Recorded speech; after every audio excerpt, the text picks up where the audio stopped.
أعوذ بالله من الشيطان الرجيم.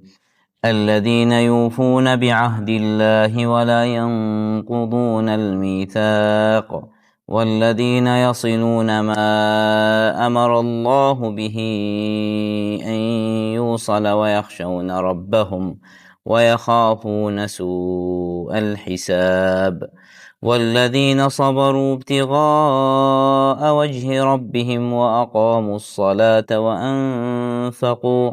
وأنفقوا مما رزقناهم سرا وعلانية ويدرؤون بالحسنة السيئة أولئك لهم عقبى الدار جنات عدن يدخلونها ومن صلح